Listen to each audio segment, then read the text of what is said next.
Sejam bem-vindos, senhoras e senhores, à terceira série do Ensino Médio do Paraná. É sempre uma alegria recebê-los aqui e um privilégio ser recebido por vocês aí. Eu sou o professor Antônio, vocês já me conhecem, e enquanto abrem a mochila, o caderno e a cabeça, se preparando para a aula de língua portuguesa, eu tenho os dois recados de sempre. Primeiro, se você está acompanhando pela TV aberta, vem tranquilo, tome nota. Esse material que você produzir com o seu caderno vai te ajudar na resolução das atividades que você pega periodicamente na escola. Ok? Agora, se você tem acesso à rede mundial de computadores, se você tem acesso à web, fica logado com o @escola no Classroom e não se esqueça de responder a atividade obrigatória. É ela que registra a sua presença no sistema, ok?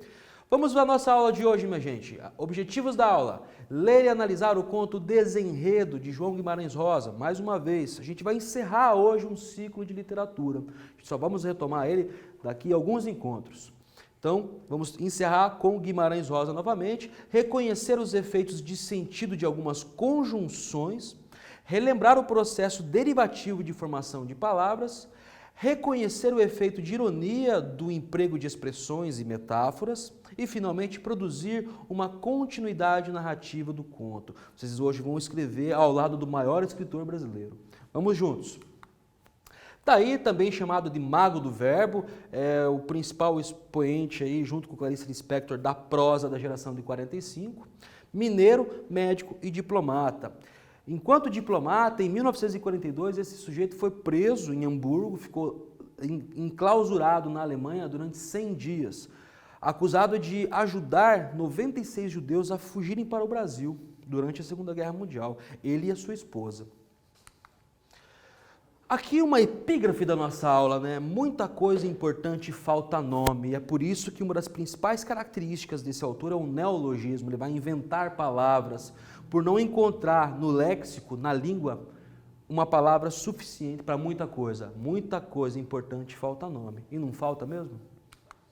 Então vamos lá, Desenredo, 1967, publicado num livro chamado Tutameia, ou Terceiras Histórias, histórias com E. Guardem isso. Do narrador a seus ouvintes. Jó Joaquim, cliente, era quieto, respeitado, bom como cheiro de cerveja. Tinha o para não ser célebre. Com elas quem pode, porém, foi Adão dormir e a Eva nascer. Chamando-se Livíria, Rivília ou Irlívia, aqui, nesta observação, a Jó Joaquim apareceu. Primeiro quiz para vocês, minha gente. Considere o fragmento em destaque e assinale a opção que define o discurso predominante do narrador. Observem em negrito que é o nosso recorte, né? Os dois primeiros parágrafos do conto. Letra A, discurso indireto livre. Letra B, discurso direto.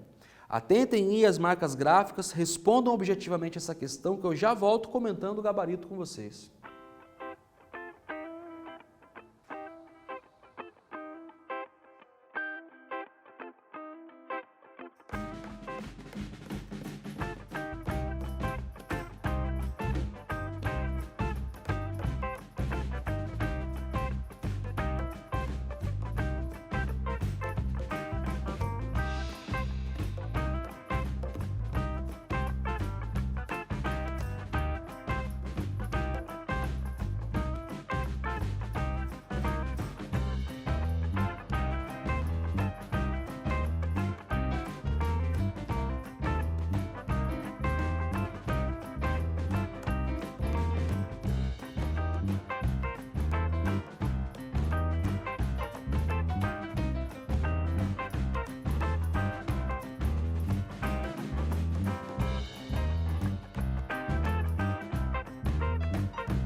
Gente, essa questão a gente já explorou exaustivamente, mas a repetição é a mãe da habilidade, por isso nós insistimos. Que narrador é esse? Pois bem, discurso direto, ele é dramatizado, atentem ao travessão inaugurando o narrador. E ainda há o primeiro parágrafo, literalmente, uma linha apenas, né, do narrador a seus ouvintes. É o que a gente chama de autor implícito, é uma instância literária que não é nem o autor, a pessoa real e nem o narrador. Está aí entre essas duas instâncias narrativas, ok? Sigamos. Antes bonita, olhos de viva mosca, morena mel e pão, aliás, casada, sorriram-se, viram-se, era infinitamente maio e Jó Joaquim pegou o amor. Enfim, entenderam-se, voando mais em ímpeto de nau tangida vela e vento, mas muito tendo tudo de ser secreto, claro, coberto de 7 capas. Segundo quiz para vocês, minha gente, considere o fragmento em destaque e assinale a opção que descreve uma propriedade da língua implícita no texto. Qual é o texto? Qual é o recorte? Voando mais em ímpeto de nau tangida vela e vento. Letra A. Intertextualidade é uma propriedade da língua. Letra B. Polissemia, outra propriedade da língua. Qual resposta é a correta? Respondam aí que eu já volto comentando com vocês.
Gente, qual que é a propriedade da língua implícita aqui nesse recorte?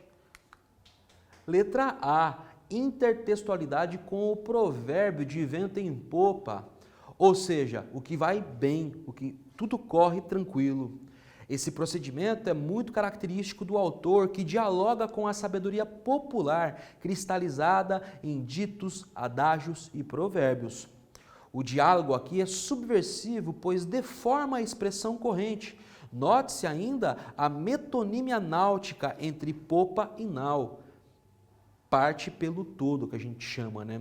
A resposta correta, então, é a letra A. Observem que nau é o nome da embarcação e vento ali textualmente aparece, explicitamente, né? O provérbio qual é? De vento em popa. Popa é uma parte do navio, a parte traseira do navio, né? Então, além dele dialogar com esse provérbio de gosto popular, ele ainda faz uma metonímia nessa tradução, por assim dizer. Sigamos. Considere o fragmento e responda. Antes bonita, olhos de viva mosca, morena mel e pão, aliás, casada, sorriram-se, viram-se. Era infinitamente maio e Jó Joaquim pegou o amor. Enfim, entenderam-se, voando mais em ímpeto de nau tangida vela e vento, mas muito tendo tudo de ser secreto, claro, coberto de 7 capas. Por que o amor entre Livíria, Revília ou Irlívia e Jó Joaquim tem de ser secreto? Este dado é implícito ou explícito no texto? Qual é o nome desta personagem feminina? Eu reli com vocês o recorte porque isso é uma exigência do texto literário, eu sempre insisto nisso. Então releiam novamente para responder essa questão que eu já volto.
Vamos juntos aqui, minha gente, levantar a nossa hipótese interpretativa.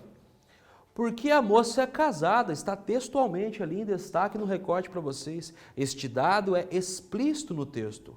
Quanto ao nome da personagem, é possível inferir apenas que Livíria, Rivília ou Irlívia é um dos nomes da moça, pois a conjunção alternativa ou indica esta hipótese de leitura, esta hipótese interpretativa. A gente não sabe o nome dela direito. A gente vai ver logo no final por quê.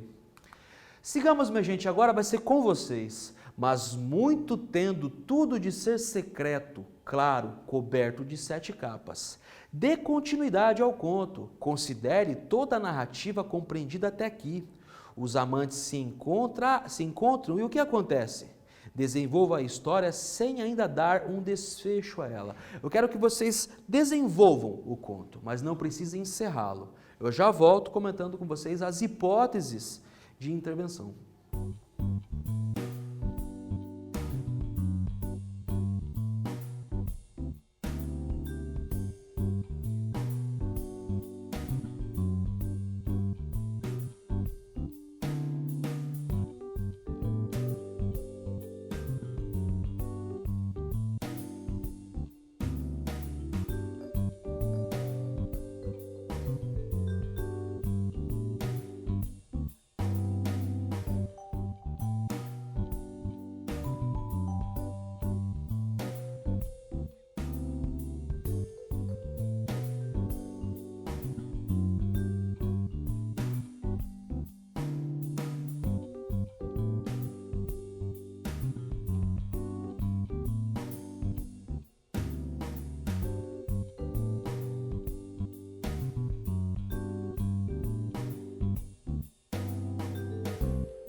Eu espero que vocês desenvolvam a autoria e o gosto pela criação escrita, né? Isso vai ser com vocês. Eu vou continuar com o conto. Vamos compará-los, vamos ver qual é a diferença e qual a semelhança entre o conto real e o que vocês inventaram.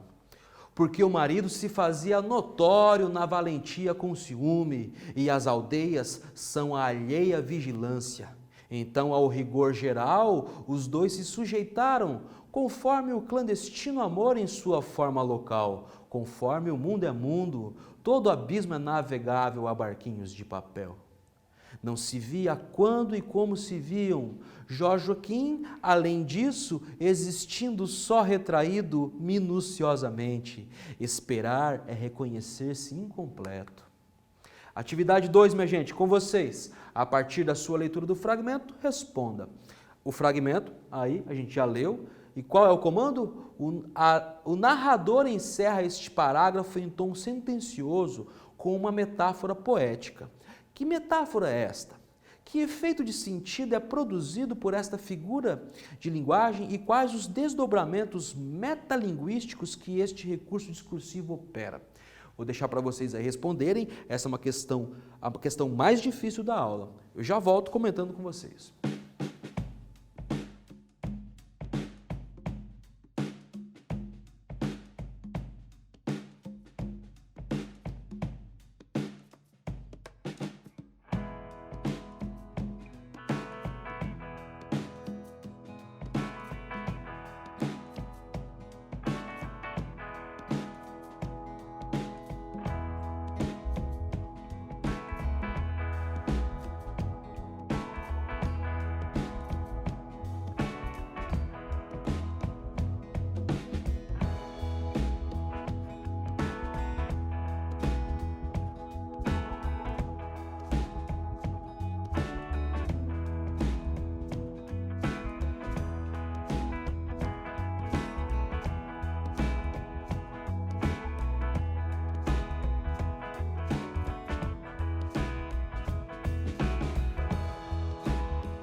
Vamos juntos sempre, minha gente. Estou aqui para ajudar vocês nesse trabalho de interpretação. A metáfora náutica aqui é retomada pela comparação implícita entre o amor e o abismo navegável entre os dois amantes. Há o efeito de ironia que decorre do fato do amor entre ambos ser clandestino, proibido. Para além da ironia, há ainda a presença metalinguística dos barquinhos de papel, é uma imagem poética, insinuando que a natureza da literatura é esta mesma. Observem o recorte: dois, amor, abismo e papel. Todas essas palavras se articulam e concorrem nessa construção metalinguística. Navegar sobre o oceano da língua, descrever as contradições humanas e inventar, seja em sua forma local, seja em sua forma universal, a humanidade. A literatura, sim, se realiza em histórias e histórias que, como barquinhos de papel, atravessam o mundo e chegam até nós, como se fôssemos nós mesmos um barco ou um abismo profundo. A literatura é uma experiência de alteridade, é conhecer um outro mundo e, depois dessa experiência, ser também outro. Continuando nossa narrativa, dependiam eles de enorme milagre, o inebriado engano, até que deu-se o desmastreio, o trágico não vem a conta-gotas, apanhara o marido a mulher, com outro, um terceiro, sem mais cá nem mais lá, mediante revólver, assustou-a e matou-o. Disse também que de leve a ferira, leviano modo. Jó Joaquim, derrubadamente surpreso, no absurdo desistia de crer, e foi para o decúbito dorsal, por dores, frios, calores, quiçá lágrimas, devolvido ao barro, entre o inefável e o infando. Imaginara jamais a ter o pé em 3 estribos, chegou a maldizer de seus próprios e gratos abusufrutos. Reteve-se de vê-la, proibia-se de ser pseudo-personagem em lance de tão vermelha e preta amplitude. Ela, longe, sempre ou ao máximo mais formosa, já sarada e sã. Ele exercitava-se a aguentar-se nas defeituosas emoções, enquanto, ora, as coisas maduravam, todo fim é impossível? Azarado, fugitivo e como a providência apraz, o marido faleceu, afogado auditivo. O tempo é engenhoso. Soube-o logo Jó Joaquim, em seu franciscanato, dolorido, mas já medicado.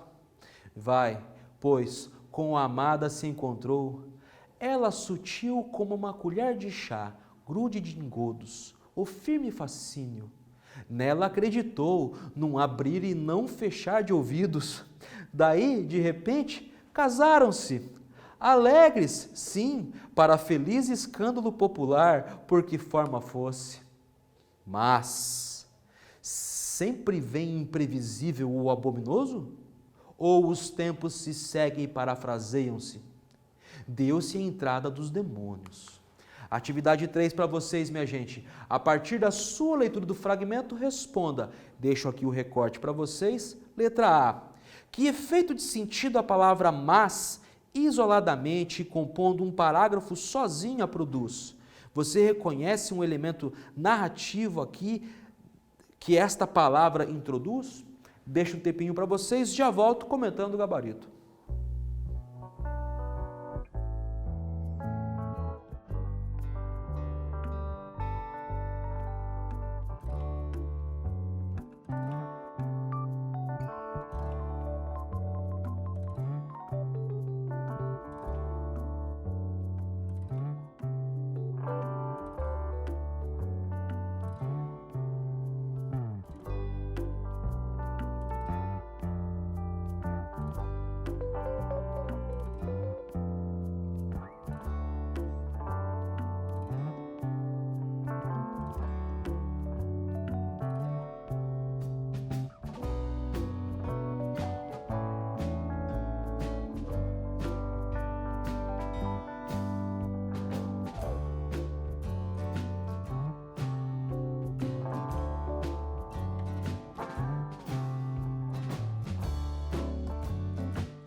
Vamos juntos, minha gente. Qual é a hipótese de leitura que esse mas nos insinua, nos provoca? Pois bem, mas é uma conjunção adversativa, une ideias adversárias, contrárias. A conjunção mas instaura uma oposição, é sinônimo de entretanto, porém, contudo.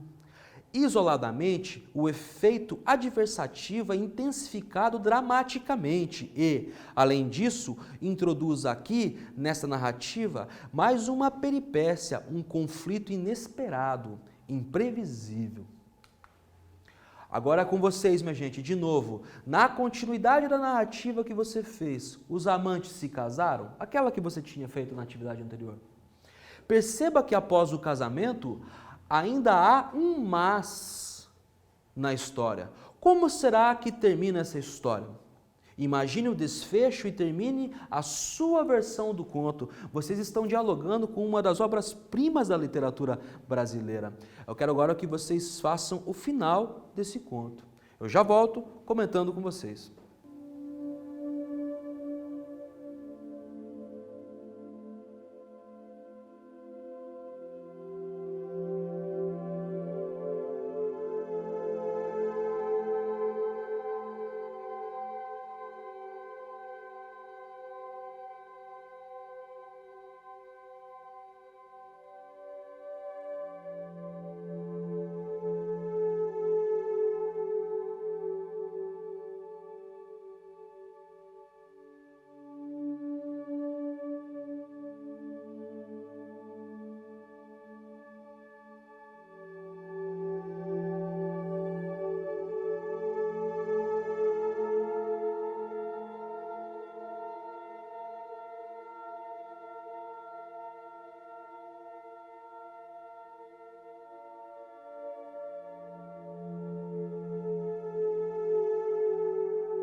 Daí, minha gente, qual final vocês inventaram, né? Todo fim é imprevisível ou inesperado? Vamos juntos aqui. Eu trouxe para vocês o final do autor. Vamos cotejar o dele e o de vocês. Da vez, Jó Joaquim foi quem a deparou em péssima hora, traído e traidora. De amor não a matou, que não era para truz de tigre ou leão. Expulsou-a apenas, apostrofando-se como inédito poeta e homem. E viajou fugir da mulher a desconhecido destino. Tudo aplaudiu e reprovou o povo, repartido. Pelo fato, Jó Joaquim sentiu-se histórico, quase criminoso, reincidente. Triste, pois, que tão calado, suas lágrimas corriam atrás dela como formiguinhas brancas. Mas no frágil da barca, de novo respeitado, quieto. Vá-se a camisa que não o dentro dela, ou dela dentro. Era o seu um amor meditado, à prova de remorsos. Dedicou-se a endireitar-se. Mas, no decorrer e com menos, Jó Joaquim entrou sensível a aplicar-se a progressivo, jeitoso afã. A bonança nada tem a ver com a tempestade. Terceiro quiz para vocês, minha gente. Considere o fragmento e assinale a opção que descreve o sentido em que a palavra em destaque foi empregada. Mas, não é o mesmo mas que o exercício anterior. Então, quais são as opções? Letra A, expressa adição. Letra B, expressa oposição. Já retomo com vocês essa questão objetiva.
Gente, qual é o efeito de sentido desse mais? Pois bem, expressa adição é sinônimo de além disso e melhor. Dando aula, eu sempre vejo que vocês confundem esses dois mas, o adversativo e o aditivo, né? Eles têm sentidos diferentes, embora na fala, na oralidade, se realizem basicamente de forma igual. Ok? Sigamos. Crível? Sábio sempre foi Ulisses, que começou por se fazer de louco. Desejava ele, Jó Joaquim, a felicidade, ideia inata. Entregou-se a redimir a mulher, a conta inteira. Incrível é de notar que o ar vem do ar, de sofrer e amar a gente não se desfaz. Ele queria apenas os arquétipos, platonizava, ela era um aroma. Nunca tivera ela amantes, não um, não dois. Disse-se e dizia isso Jó Joaquim. Reportava a lenda a embustes, falsas lérias escabrosas, cumpria-lhe descaluniá-la, obrigava-se por tudo. Atividade 4 para vocês, minha gente, discursiva. A partir da sua leitura do fragmento e atentando a palavra em destaque, respondam. Novamente observem o recorte e a palavra em negrito. Letra A, que efeito de sentido o neologismo negritado produz? Que processo de formação de palavra foi empregado na criação desse neologismo?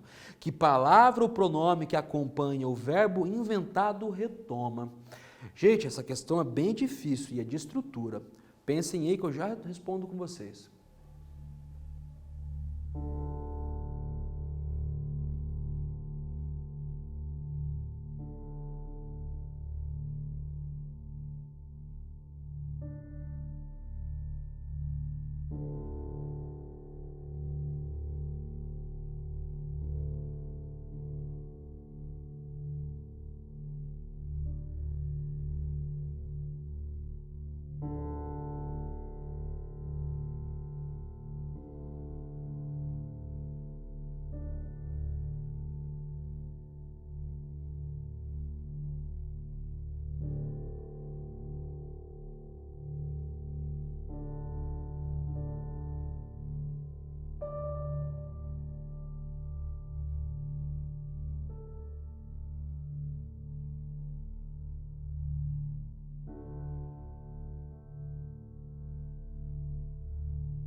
Gente, este combo de interrogativas, essa sequência de perguntas assusta, mas a gente vai junto, eu estou aqui para ajudar. O efeito de sentido do neologismo cômico é inusitado, é um efeito engraçado, né? Descaluniá-la, é esse o neologismo, né? O processo de formação de palavra empregado na criação do neologismo é derivativo, por derivação. Eu uno um radical e um afixo, neste caso um prefixo, que vem antes, né? Descaluniar, essa palavra, se vocês procurarem no dicionário, vocês não vão encontrá-la, ela é inventada, ela só existe enquanto virtualidade, né? Enquanto possibilidade.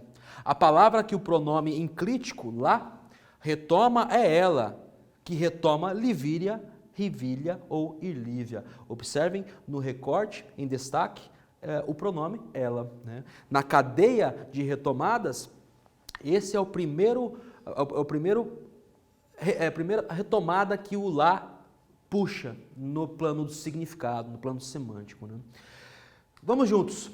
Trouxe à boca de cena do mundo, de caso raso, o que fora tão claro como água suja, demonstrando-o amatemático, contrário ao público pensamento e à lógica, desde que Aristóteles afundou, o que não era tão fácil como refritar almôndegas, sem malícia, com paciência, sem insistência principalmente. O ponto está em que o soube de tal arte, por antipesquisas, a cronologia miúda, conversinhas escudadas, remendados testemunhos.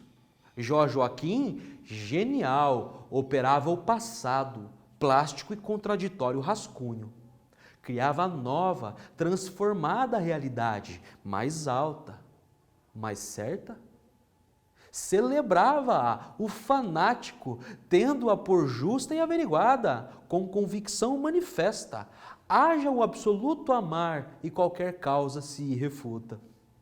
Pois produziu efeito, surtiu bem, sumiram-se os pingos das reticências, o tempo secou o assunto, total o transato, desmanchava-se a anterior evidência e seu nevoeiro.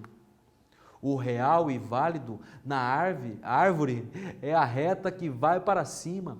Todos já acreditavam, Jorge Joaquim primeiro que todos, mesmo a mulher até por fim. Chegou-lhe lá a notícia, onde se achava em ignota, defendida a perfeita distância. Soube-se nua e pura, veio sem culpa, voltou com dengos e fofos de bandeira ao vento. 3 vezes passa por perto da gente a felicidade. Jorge Joaquim e Vilíria retomaram-se e conviveram convolados o verdadeiro e melhor de sua útil vida. E pôs-se a fábula em ata. Gente, eu queria dizer para vocês que o texto assusta um pouco, são palavras difíceis, algumas nem existem, são inventadas, né? Mas com Guimarães Rosa, o exercício é basicamente o seguinte: vá pelo instinto, você tem uma gramática dentro da sua cabeça e ele está criando uma dele. Então, se você seguir, você apanha um pouco no começo, mas vai embora. Perceberam as várias passagens em que a metáfora náutica aparece? Né? O desmastreio, houve-se um desastre, né? Pois bem, essas são as características dessa alquimia verbal. Ele mistura o erudito, neste caso jurídico, veja, a fábula em ata, ou se pôs em ata, né? E o popular, os ditos populares. Ao mesmo tempo, ele une, numa ambiguidade única, o moderno e o arcaico, o novo e o velho, né? Ao mesmo tempo que escreve como se falasse e se fala como se escreve, essa ambiguidade entre a oralidade e a escrita. E o regional e o universal. Resumindo, lemos e analisamos o conto Desenredo, de Guimarães Rosa, reconhecemos os efeitos de sentido de algumas conjunções, relembramos o processo derivativo de formação de palavras, reconhecemos o efeito de ironia empregado em algumas expressões e metáforas e produzimos uma continuidade narrativa. Espero que vocês tenham inventado um final feliz. O que eu tinha para dizer para vocês hoje era basicamente isso. Um abraço carinhoso de sempre, a gente se vê nas próximas aulas.